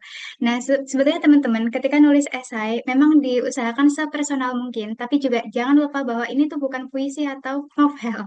Jadi teman-teman boleh menggunakan kata-kata bersayap yang puitis gitu ya, tapi perlu dibatasi, nggak perlu terlalu banyak, nggak perlu overwhelm gitu ya. Tapi ya itu menjadi salah satu ciri khas bahwa teman-teman mungkin backgroundnya di seni atau budaya gitu ya. Tapi tetap itu ada batasannya, nggak semuanya itu harus dikeluarkan di esai, apalagi ini esai beasiswa, bukan sesuatu esai yang fiksi, tapi juga bukan karya ilmiah gitu. Jadi harus pertahankan di tengah-tengah. Jadi jangan terlalu puitis, jangan menganggap ini tuh cerpen atau novel karya karya indah gitu ya. Tapi juga jangan menganggap ini tuh karya ilmiah yang bahasanya juga baku-baku banget, yang bahasa-bahasa akademis banget. Jadi mungkin seperti itu untuk gaya bahasa ya teman-teman. Perlu diperhatikan bahwa tidak perlu berlebihan gitu. Oke, baik. Sebelum saya mencari pertanyaan lagi di Google Form. Ada teman-teman di sini yang mau bertanya secara pribadi ke Kak Restu, mungkin bisa open mic atau menulis di kolom chat, teman-teman. Oh iya Kak Rara, saya ingin sedikit menambahkan ya untuk teman-teman. Teman-teman harus ingat bahwa untuk esai itu yang mereview nantinya itu adalah memang ada orang-orang yang capable di bidang teman-teman. Tapi jangan lupa bahwa esai itu juga akan dinilai oleh panelis yang memang tidak sebidang dengan kita. Jadi saya sarankan teman-teman menggunakan bahasa yang seperti yang Kak Rara tadi sebutkan di tengah-tengah. Jadi jangan misalkan kakak teman-teman semuanya ini adalah ini nih anak STEM banget nih, gue STEM banget nih STEM. Tapi jangan menggunakan bahasa yang memang tidak bisa diketahui oleh orang-orang yang normal. Maksudnya bukan orang normal ya, orang yang secara general. Seperti misalkan anak biologi nih, ini saya membuat sayur Marsilea crenata. Apa itu Marsilea crenata? Kita nggak semuanya tahu. Nah, karena itu gunakan bahasa-bahasa yang memang diketahui secara umum. Karena nantinya yang mereview itu bukan cuma orang di bidang kita, tapi juga ada orang di bidang lintas bidang lainnya. Seperti itu, teman-teman. Betul banget nih, warning dari Kak Restu nih. Memang perlu dipahami bahwa LPDP atau beasiswa lain itu nggak cuma melulu tentang jurusan teman-teman, tapi banyak multi jurusan ya. Oke, kalau gitu saya mau tanya dari Google Form, ini ada yang bertanya Kak. Bagaimana apabila bagaimana apabila saya ingin membuat perbaikan esai melalui bantuan dari ChatGPT atau AI lainnya? Mohon informasinya, Kak. Oke. Kalau dulu ya teman-teman, waktu awal-awal AI itu tidak terlalu di ini ya, tidak terlalu isu ini, maksudnya fenomena ini tidak terlalu di ini, apakah AI buatan AI atau tidak. Tapi karena AI ini kan semakin marak ya, kemarin sempat ada, mungkin teman-teman pernah ikut, khususnya LPDP ya kemarin yang saya ikuti, itu ada ini deteksi untuk buatan AI, esai buatan AI. Jadi memang teman-teman kalau memang dirasa ingin menggunakan AI itu bisa dipakai ketika mengembangkan kerangkanya. Tapi ketika dari kerangka ini teman-teman kembangkan menjadi esai yang sesungguhnya, saya tidak sarankan menggunakan AI karena memang akan terbaca dari AI. Apalagi nanti ketika teman-teman sudah lolos, lanjut ke bagian wawancara ya. Itu nanti di wawancara itu benar-benar di cross check dan jangan berharap nanti wawancaranya akan disenyum-senyumi gitu. Pasti ya mungkin ada yang disenyumi, cuma mereka pasti akan tajam sekali dan akan kelihatan kalau itu memang bikinan AI, teman-teman. Kemungkinan besar tidak akan bisa menguasai itu karena memang bahasa-bahasa dari AI ini harus kita akui sangat sophisticated ya. Jadi maksudnya bahasanya tidak manusiawi sekali, sangat indah sekali dan itu sangat bisa dibaca apalagi nantinya yang akan mereview esai teman-teman itu adalah akademisi dan juga orang-orang profesional yang memang tahu bikinan AI dan bikinan manusia. Jadi Kak, tapi bikinan saya itu nggak bagus bahasanya. It's okay. Tapi seenggaknya teman-teman mau berusaha. Jadi saya tekankan pada teman-teman, kalau memang mau pakai AI, untuk bikin kerangkanya saja. Jadi nanti dari kerangka-kerangka itu, teman-teman kembangkan dari bahasa dan juga pengetahuannya teman-teman sendiri. Seperti itu, Kak Rara. Oke, terima kasih banyak Pak Restu. Emang benar ya, AI itu kadang kita bisa langsung bikin esai dalam 1 detik gitu ya, kayaknya untuk bikin esai langsung generate di ChatGPT. Tapi teman-teman mungkin sedikit menambahkan juga bahwa ketika kita pakai AI itu bakalan kelihatan kalau hasilnya tuh sounds generic gitu. Jadi setiap AI itu pasti bakalan kelihatan generic, kelihatan biasa aja gitu, nggak ada sesuatu spesial dari tulisannya. Nah, oleh karena itu memang penggunaan AI itu sebaiknya digunakan sebijaksana mungkin dan teman-teman harus dijaga integritasnya. Kalau misalnya buat bikin esai aja teman-teman masih butuh bantuan AI, gimana mau S2 atau S3? Jadi mungkin itu jadi pertanyaan lanjutan lah buat teman-teman untuk reflektif lah. Kira-kira apakah bisa dipertanggungjawabkan tindakannya untuk pakai AI sementara teman-teman katanya mau S2 gitu. Oke, mungkin teman-teman di sini ada yang mau bertanya secara langsung nih ke Kak Restu. Kalau tidak ada, saya bakalan sampaikan pertanyaan yang ada di kolom chat ya, Kak ya. Jadi mungkin ini pertanyaan terakhir ya, Kak ya. Oke. Nah, ini ada salah satu pertanyaan yaitu, apakah untuk membuat esai harus ada pengalaman pribadi atau cukup dari sudut pandang kita sendiri saja? Oke, baik. Apakah harus dari pengalaman pribadi atau sudut pandang kita? Kalau berdasarkan pengalaman dan dari review-review yang saya sudah lakukan, itu tidak ada kewajiban harus dari pengalaman pribadi. Tapi kenapa disarankan untuk menggunakan pengalaman pribadi? Karena ketika menggunakan pengalaman pribadi, teman-teman ini akan lebih banyak insight-nya, lebih kaya. Karena, Kak, saya ingin pakai pengalaman teman saya. Nah, kalaupun memang menggunakan pengalaman teman-temannya, tentu teman-teman harus mengambil peran di situ. Karena ingat bahwa ketika beasiswa, eh, eh, Kak, mohon maaf, ini masih azan. Tunggu ya, mungkin setelah azan saya jawab.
Oke, baik.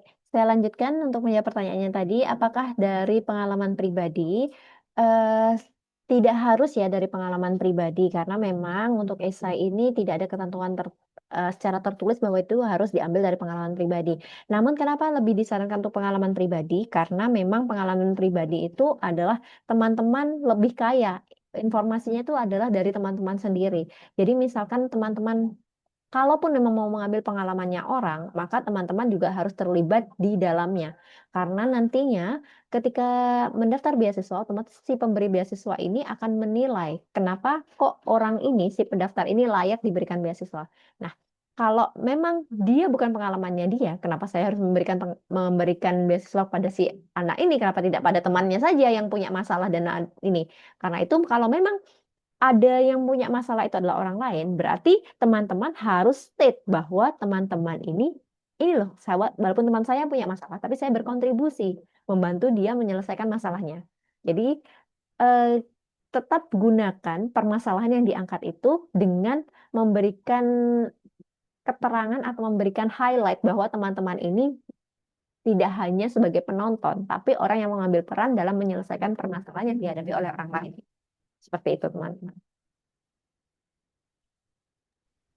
Baik, terima kasih atas jawabannya Kak Restu terkait pengalaman pribadi ya. Jadi belum tentu apa yang kita tulis di esai itu pengalaman pribadi, bisa juga berdasarkan pengalaman keluarga atau orang-orang terdekat lainnya yang kita bisa angkat di situ. Nah, ini pertanyaan dari Kak Amir. Izin bertanya sebelumnya, saya kurang berpengalaman dalam penulisan esai atau pendaftaran beasiswa LPDP. Pertanyaannya, tema yang mau diangkat dalam penulisan esai itu apakah harus sesuai dengan kondisi, dengan prodi yang mau diambil, ada secara global menurut situasi yang dialami? Silakan Kak Restu untuk jawabannya. Oke, jadi sebenarnya hampir sama ya. Apakah boleh lintas prodi ataupun apakah harus tetap selinier dengan prodinya? Sebenarnya tidak ada ketentuan harus linear atau boleh lintas prodi. Namun ketika mengangkat tema-tema yang diangkat dalam penulisan esai itu apakah harus sesuai dengan prodinya? Kita kembalikan lagi ke pendaftar. Rencananya mau lanjut S2 atau S3 di bidang apa? Karena ketika teman-teman mau lanjut di bidang A, kemudian nanti tema yang diambil bidang B, itu kan nggak nyambung. Jadi Jadi kembalikan lagi, kalian mau lanjutnya, teman-teman ini mau lanjut di bidang apa dulu? Ketika mau di bidang STEM, berarti kontribusi atau topik yang diambil itu harus juga tentang berkaitan dengan bidang STEM. Kalau mau ambil di bidang share, berarti kontribusi dan juga tema yang diambil juga harus sesuai dengan bidang share. Jangan maunya ambil share, tapi kontribusinya STEM. Nggak akan nyambung. Justru malah akan teman-teman menghambat bagaimanakah pengembangan esainya teman-teman. Karena itu, apakah harus situasinya secara global? Akan lebih bagus kalau memang bisa ambil situasi secara global. Tapi ingat teman-teman, saya tidak bukannya saya menghambat teman-teman untuk eh, ingin berkontribusi yang besar. Tapi setiap kontribusi besar dimulai dari langkah-langkah kecil. Jadi jangan pernah malu ketika teman-teman menjelaskan sesuatu yang teman-teman ambil, yang teman-teman lakukan karena itu dianggap kecil. No, sesuatu yang besar itu dimulai dari langkah kecil. Jadi ceritakan dulu langkah kecilnya apa, kemudian pencapaiannya apa, karena sesuatu yang besar, yang global itu, tema global itu juga pasti dimulai dari situasi yang teman-teman alami di sekitarnya. Seperti itu. Eh, saya rasa cukup Kak Rara dari saya untuk jawaban pertanyaan dari Kak Amir. Baik, terima kasih Kak Restu atas jawabannya. Nah, ini ada pertanyaan dari forum nih. Saya pengen banget tanya karena ini cukup menarik dan mungkin relatable ya buat teman-teman lainnya. Bagaimana cara mengolah pengalaman pribadi menjadi esai beasiswa yang kuat dan berkesan, terutama bagi peserta yang memiliki prestasi terbatas, serta apa saja kesalahan umum yang sering menyebabkan esai kehilangan nilai unggul di mata reviewer. Jadi yang pertama Kak, yang tadi kalau misalnya peserta ini memiliki prestasi terbatas, apa nih yang perlu Hmm. dilakukan? Itu mungkin banyak yang relate ya, karena dikira LPDP itu semuanya anak-anak berprestasi, tapi kita dengar jawaban dari Karis tuh, apakah betul LPDP itu isinya orang-orang paling berprestasi se-Indonesia? Dan yang kedua, kesalahan umum yang sering menyebabkan esai kehilangan nilai unggul. Nah, yang perlu dihindari teman-teman dalam membuat esai. Oke, Silakan. baik. Ini pertanyaan yang paling banyak ditanyakan. Kak, saya tidak berprestasi. Apakah boleh daftar LPDP? Asal teman-teman tahu, saya juga tidak berprestasi, teman-teman. Jadi ketika mungkin karena memang saya waktu S1 tuh masih belum paham ya beasiswa-beasiswa seperti itu. Dan masih dari SMA kemudian masuk S1 kan kayak bersenang-senang seperti itu. Jadi tidak terlalu aktif dalam kegiatan-kegiatan lomba-lomba seperti itu. Jadi untuk prestasi saya pun ketika saya mendaftar beasiswa LPDP itu juga bisa dikatakan sangat mungil sekali.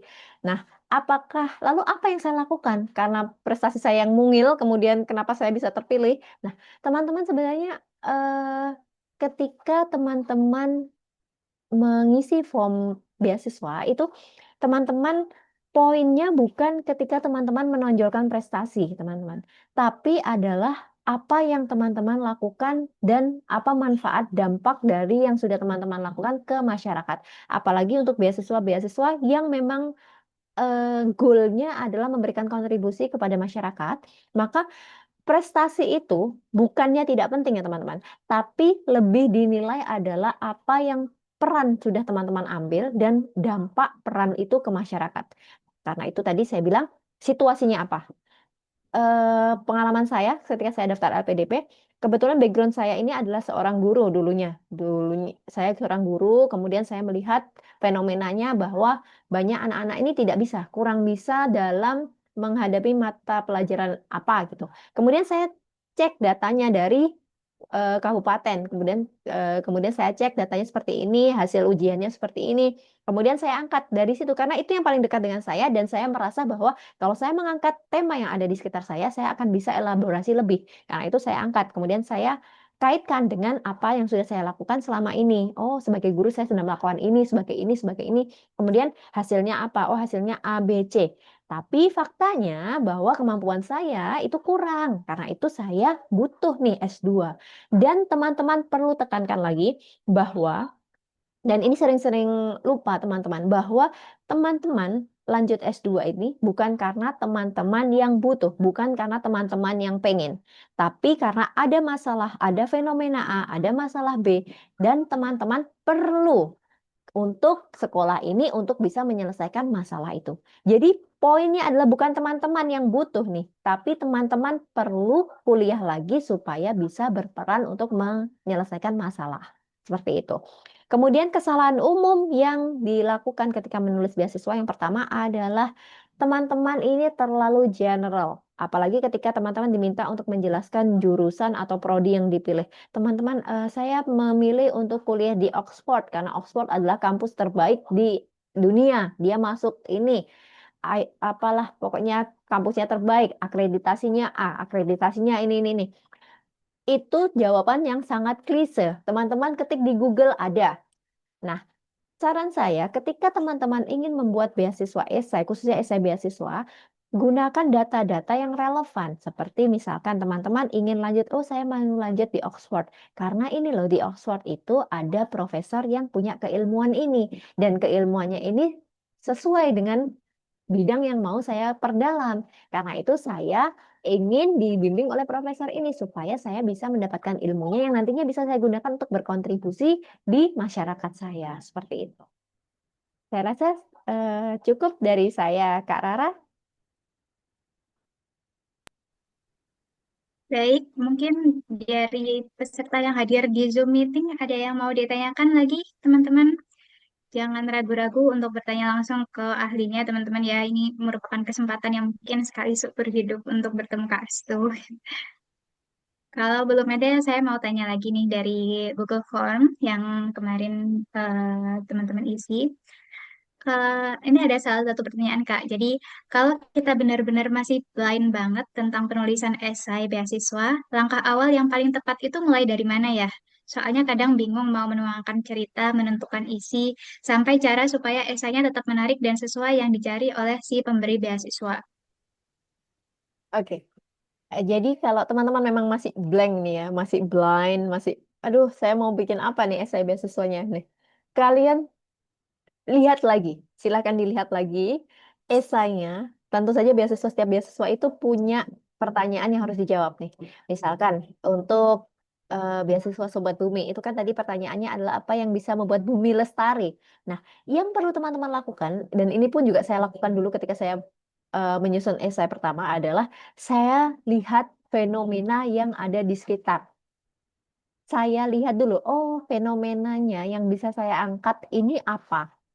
Ada problem apa sih di lingkungan saya? Apalagi kalau mungkin di kampus ya. Oh, di kampus ini ada problem apa? Dari problem yang ada di lingkungan sekitar teman-teman, kemudian dari problem itu saya bisa ambil peran apa? Apakah saya bisa bantu keberadaan saya ini bisa memberikan kontribusi terhadap problem ini seperti itu. Jadi teman-teman lihat lihat aja sekelilingnya, nggak usah yang muluk-muluk, lihat aja sekelilingnya dulu, didalami lagi. Oh ada problem ini loh. Oh di sekitar rumah saya ternyata ada ini loh anak-anak yang tidak bisa sekolah. Oh di sekitar saya ternyata ini loh ada tempat sampah yang berserakan. Oh di sekitar saya ada ini loh anak-anak stunting. Nah, ambil yang simpel-simpel saja teman-teman. Lihat di sekitar kita. Karena memang dampak terbesar yang bisa kita berikan adalah kepada lingkungan kita dulu. Nanti dari lingkungan kita, itulah nanti kita kembangkan ke yang lebih luas lagi. Seperti itu teman-teman. Jadi sering-sering saja lihat saja, maksudnya sering-sering melihat di lingkungan sekitarnya ada fenomena apa dan teman-teman bisa mengambil peran di fenomena itu seperti apa. Oke, itu saja Kak Rara. Baik, terima kasih atas jawabannya Kak Restu. Selama sesi tanya jawab ini, eh, selama sesi tanya jawab ini, kira-kira banyak sekali ya insight yang bisa kita ambil ya dari Kak Restu. Apalagi sebelumnya Kak Restu juga banyak memberikan cerita tentang bagaimana menulis esai beasiswa yang baik. Dari tipsnya tadi yaitu SMART, ada kemudian STAR, dan sebagainya tips-tips yang sudah dibagikan.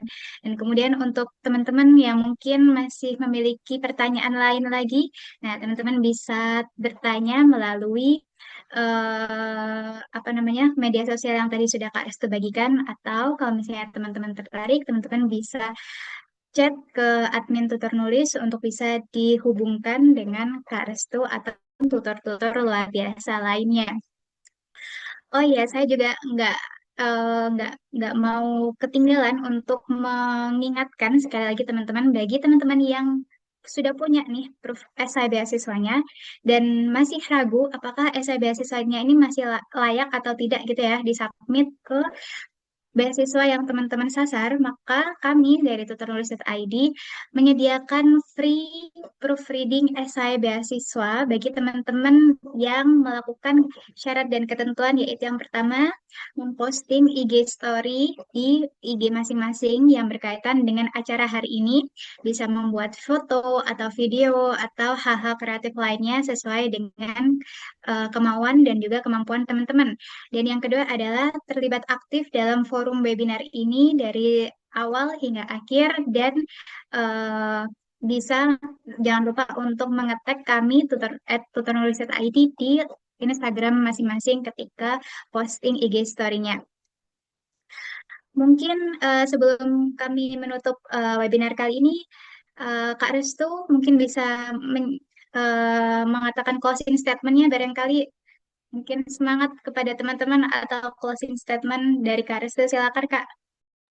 Oke, baik. Terima kasih Kak Rara. Jadi untuk teman-teman, sekali lagi semangat. Jangan pernah menyerah. Kalaupun memang teman-teman masih blind, masih belum ada ide untuk menulis, jangan jangan malu-malu untuk melihat di lingkungan sekitarnya. Jangan malu-malu untuk bertanya pada sekitar hal-hal, maksudnya pada lingkungan sekitarnya ada fenomena apa. Kemudian jangan juga merasa bahwa teman-teman tidak berprestasi karena memang beasiswa itu bukan melulu diberikan kepada yang berprestasi, tapi kepada mereka yang mau berkembang dan mau belajar bersama dari beasiswa tersebut.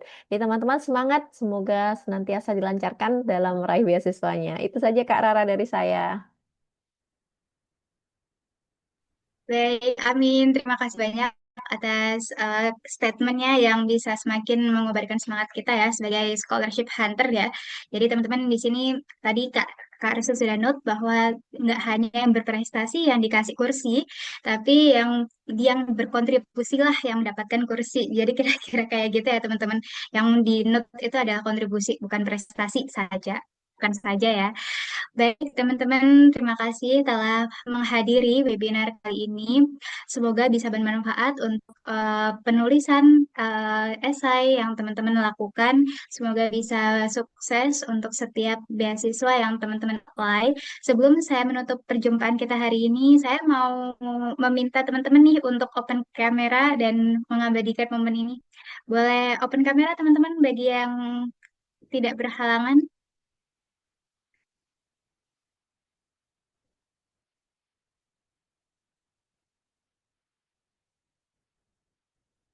Baik, saya tunggu sampai 11:48 ya, teman-teman.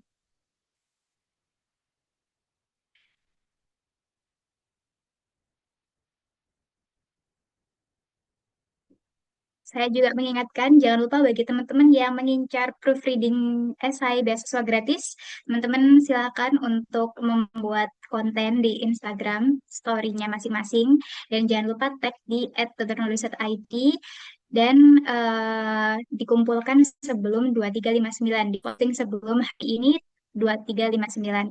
Nanti mungkin akan kami berikan informasi mengenai siapa yang terpilih mendapatkan free proofreading beasiswa paling lambat besok siang gitu ya. Dan teman-teman juga jangan lupa untuk pantengin sosial media kami di Instagram @turnalist.id. Baik, terima kasih teman-teman. Saya akan eh, screenshot ya teman-teman. Jadi teman-teman bisa ikutin apa-apa saya dan mungkin bisa tersenyum gitu ya. Satu, dua, tiga. Satu, dua, tiga. Satu, dua, tiga. Baik, terima kasih banyak atas kehadirannya hari ini teman-teman. Semoga bisa bermanfaat bagi teman-teman sekalian. Jangan lupa untuk isi presensi atau bagi teman-teman yang menginginkan free proofreading esai beasiswa, silahkan mengikuti syarat dan ketentuan yang sudah saya bagikan di kolom grup WA. Jangan lupa untuk mengumpulkannya paling lambat hari ini jam 23:59. Terima kasih atas kehadirannya hari ini teman-teman. Semoga sukses untuk beasiswa ataupun studi yang ingin teman-teman kejar. Wassalamualaikum warahmatullahi wabarakatuh. Waalaikumsalam warahmatullahi wabarakatuh. Terima kasih, Kak. Terima kasih, Kak.